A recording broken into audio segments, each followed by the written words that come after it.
ಅವರು ಹೇಮಂತ್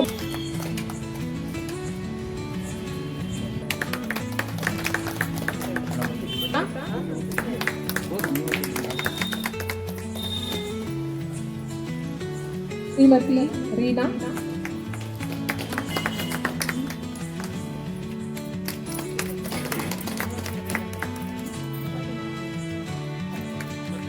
ಕಾರ್ಯಕ್ರಮ ಮಾತ್ರ ಅಲ್ಲ, ಬೇರೆ ಇನ್ಯಾವುದಾದ್ರು ಕಾರ್ಯಕ್ರಮ ಈಗ ಉದಾಹರಣೆಗೆ ಮಹಾಶಿವರಾತ್ರಿ ಹಬ್ಬದ ದಿನ ಎಲ್ಲಾ ದೇವಸ್ಥಾನಗಳು ಪ್ರಸಾದ ವಿನಿಯೋಗ ಮಾಡ್ತಾರೆ.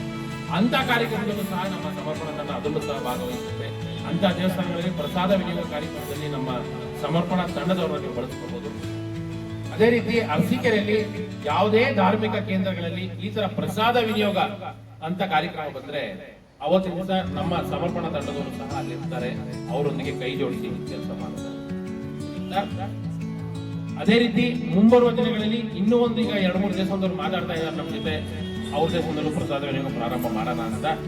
ಈ ಭವಾನಿ ಶಂಕರ ದೇವಸ್ಥಾನ ಆದ್ಮೇಲೆ ಮುಂಬರುವ ದಿನಗಳಲ್ಲಿ ಸಾಯಿಬಾಬಾ ದೇವಸ್ಥಾನದಲ್ಲೂ ಸಹ ಗುರುವಾರದೊತ್ತು ಪ್ರಾರಂಭ ಮಾಡಬೇಕು ಅಂತಿದ್ದೀವಿ, ಅಲ್ಲೂ ಸಹ ಮಾಡ್ತೀವಿ. ಮತ್ತೆ ಮುಖ್ಯವಾಗಿ ಪ್ರತಿ ಸೋಮವಾರ ಮಾಡುವಂತ ಈ ಒಂದು ಪ್ರಸಾದ ವಿನಿಯೋಗದಲ್ಲಿ ಬಹಳಷ್ಟು ಜನದ್ದು ಹುಡುದಬ್ಬ ಆಗಿರ್ಬೋದು, ಈ ಆನಿವರ್ಸರಿ ಆಗಿರ್ಬೋದು, ಆ ತರದ್ದು ಯಾವ್ದಾರ ಇದ್ದಲ್ಲಿ ಈ ತಿಂಗಳಲ್ಲಿ ಯಾರ್ಯಾರು ಇರುತ್ತೋ ಆ ತಿಂಗಳಲ್ಲಿ ಯಾರು ಜನ್ಮದಿನ ಇರುತ್ತೋ ಅದನ್ನ ಬಂದು ಒಂದು ಸೋಮವಾರ ನಾವು ಇಲ್ಲಿ ಬಂದು ಅವರ ಹೆಸರಿನಲ್ಲಿ ಪ್ರಸಾದ ವಿನಿಯೋಗವನ್ನು ಸಹ ಪ್ರಾರಂಭ ಮಾಡ್ತೀವಿ. ಆ ತರದವರು ಸಹ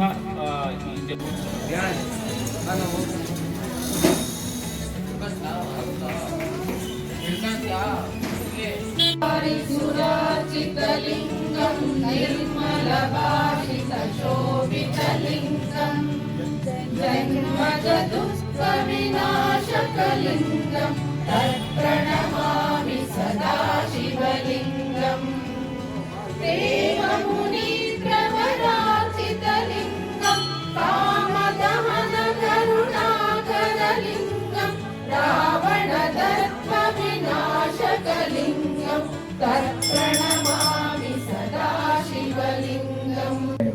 ರುದ್ರಾಕ್ಷಿ ಫೌಂಡೇಶನ್ ಅಧ್ಯಕ್ಷರೇ, ಆಹಾರ ಇಲಾಖೆಯ ಮುಖ್ಯಸ್ಥರಾಗಿರ್ತಕ್ಕಂಥ ಬಾಲಣ್ಣವರೇ ಹಾಗೂ ಪತ್ರಿಕಾ ವಿಚಾರಕರ ಹೇಮಂತ್ ಅವರೇ ಹಾಗೂ ಮಹಿಳಾ ಆರ್ಯವೈಶ್ಯ ಮಂಡಳಿ ಮಹಿಳಾ ಸಂಘದ ಅಧ್ಯಕ್ಷರಾಗಿರ್ತಕ್ಕಂಥ ನನ್ನ ಸ್ನೇಹಿತನ ಪತ್ನಿಯಾಗಿರ್ತಕ್ಕಂಥ ಕುಮಾರ್ ಅವರೇ ಹಾಗೂ ತಮ್ಮೆಲ್ಲರೂ ದಿವಸ ಮೊದಲನೇದಾಗಿ ನಾನು ಕ್ಷಮೆ ಕೇಳ್ತೀನಿ. 6:30 ಬರಬೇಕು ಅಂತಂದಿದ್ದು ನಮ್ಮ ಇಲಾಖೆ ವತಿಯಿಂದ ಕಮಿಷನ್ ಬಂದು ಒಂದು ಮೀಟಿಂಗ್ ತಗೊಂಡಿದ್ದು ಸ್ವಲ್ಪ ಲೇಟ್ ಆಗಿದೆ. ಏನು ಅಂತಂದರೆ ಸಮರ್ಪಣಾ ಒಂದು ಇದರಿಂದ ಪ್ರಸಾದ ವಿನಿಯೋಗ ಅಂತ ಮಾಡ್ತಾರೆ. ಪ್ರಸಾದ ವಿನಿಯೋಗಕ್ಕೆ ನಮ್ಮ ಆಹಾರ ಇಲಾಖೆಯನ್ನು ಕರ್ಸಿದ್ರಿಂದ ಇದೇನು ತೊಂದರೆ ಇಲ್ಲ ಅಂತ ನಮಗೆ ಮೊದಲನೇಗೆ ಅನಿಸ್ತಾರೆ. ಕಾರಣ ಏನು ಅಂತಂದರೆ ಈ ಪ್ರಸಾದ ವಿನಿಯೋಗ ಯಾಕೆ ಮಾಡಬೇಕು ಅಂತಂದರೆ ಅದೇನೇ ಪ್ರತಿಯೊಬ್ಬರಿಗೂ ಯಾರಿಗೆ ಏನೇನು ಕೊಟ್ಟುವೆ ಇನ್ನೂ ಸ್ವಲ್ಪ ಕೊಡಬೇಕಾಗಿತ್ತಲ್ವಾ ಅಂತ ಅರ್ಥ. ಪ್ರಸಾದ ವಿನಿಯೋಗ ಮಾಡಿದಾಗ ಏನಾಗುತ್ತೆ ಅಂತಂದರೆ ನಮ್ಗೆ ಎಷ್ಟು ಹೊಟ್ಟೆಗೆ ಸೇರುತ್ತೋ ಅಷ್ಟು ಮಾತ್ರ ತಿನ್ನಕ್ಕೆ ಸಾಧ್ಯ, ಅದಕ್ಕಿಂತ ಒಂದು ಅಗಲು ಜಾಸ್ತಿ ತಿನ್ನೋಕ್ಕೂ ಸಾಧ್ಯ ಆಗಲ್ಲ. ಅದು ಒಂದರಿಂದಲೇ ತೃಪ್ತಿಪಡಿಸೋದಕ್ಕೆ ಇಡೀ ಪ್ರಪಂಚದಲ್ಲಿ ಎಲ್ಲರಿಗೂ ಸಾಧ್ಯ ಆಗಿದ್ದರಿಂದ ಈ ಅನ್ನ ಸಂತರ್ಪಣೆ ಅಥವಾ ಅನ್ನ ಪ್ರಸಾದ ವಿನಿಯೋಗ ಮಾಡ್ತಾ ಇರೋದ್ರಿಂದ ಸಂತೋಷದಾಯಕವಾದ ಇದು ಸಣ್ಣದಾಗಿ ನಾವು ಪ್ರಾರಂಭ ಮಾಡಿದ್ದೀವಿ ಅಂತ ನಾವು ಅನ್ಕೋತಾಯಿದ್ದೀವಿ. ಅದು ಬೃಹದಾಕಾರವಾಗಿ ಬೆಳೀಲಿ. ಗುರುಜಿರವರು ಎಲ್ಲ ಅರಸೀಕೆರೆಯಲ್ಲಿ ಇರ್ತಕ್ಕಂಥ ಎಲ್ಲ ದೇವಸ್ಥಾನಗಳಲ್ಲಿ ನಾವು ಮಾಡೋಣ.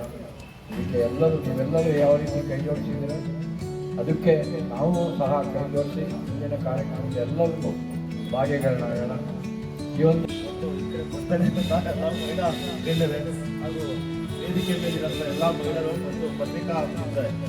ಇವತ್ತು ನಿಜವಾಗ್ಲೂ ನನಗೆ ಬಹಳ ಖುಷಿ ಆಗ್ತಾಯಿದೆ. ಯಾಕೆಂದರೆ ಇಂಥ ಒಂದು ಕಾರ್ಯಕ್ರಮಕ್ಕೆ ನಾನು ಕರೆದು ಈ ಒಂದು ಇದಕ್ಕೆ ಅವಕಾಶ ಮಾಡಿಕೊಂಡಿದ್ದಾರೆ. ಖಂಡಿತವಾಗ್ಲೂ ನಾನು ಈ ಕಾರ್ಯಕ್ರಮಕ್ಕೆ ನಾನು ಕೂಡ ಕೈ ಜೋಡಿಸ್ತೀನಿ, ನೀವು ಕೈ ಜೋಡಿಸಿ ಚೆನ್ನಾಗಿ ನಡೀಲಿ, ಕಾರ್ಯಕ್ರಮ ಯಶಸ್ವಿ ಆಗ್ತದೆ. Thank you. ಸಮರ್ಪಣಾ ಅಂತ ಒಂದು ಸಂಸ್ಥೆಯನ್ನು ಮಾಡ್ಕೊಂಡು ಇವತ್ತು ಎಲ್ಲ ದೇವಸ್ಥಾನಗಳಲ್ಲೂ ಪ್ರಸಾದವನ್ನು ವಿನಿಯೋಗ ಮಾಡಬೇಕು ಅಂತೇಳಿ ಏನಿವತ್ತು ನಮ್ಮ ಜಯಪ್ರಕಾಶ್ ಗುರೂಜಿಯವರು ಹೊರಟಿದ್ದಾರೆ. ಅದಕ್ಕೆ ನಾವು ಎಲ್ಲರೂ ಎಲ್ಲ ರೀತಿಯ ಸಹಕಾರವನ್ನು ಕೊಡಬೇಕು ಅಂತೇಳಿ ಕೇಳ್ಕೊಂತ ಇದ್ದೇವೆ. ಇದು ಒಂದು ಒಳ್ಳೆ ಕಾರ್ಯಕ್ರಮ. ಇವತ್ತೇನು ನೀವು ನೋಡಿರ್ಬೋದು, ಇವತ್ತು ವಿದ್ಯಾರ್ಥಿಗಳಿಗೆ ಅನ್ನವನ್ನು ನೀಡಿ ವಿದ್ಯೆಯನ್ನು ನೀಡಿದಂತ ಸಿದ್ಧಗಂಗಾ ಶ್ರೀಗಳಿರ್ಬೋದು, ಶ್ರೀಯುತ ನಾಗಣ್ಣವರು ವೇದಿಕೆ ಮೇಲೆ ಬರಬೇಕು. ಒಂದು ನಿಮಿಷ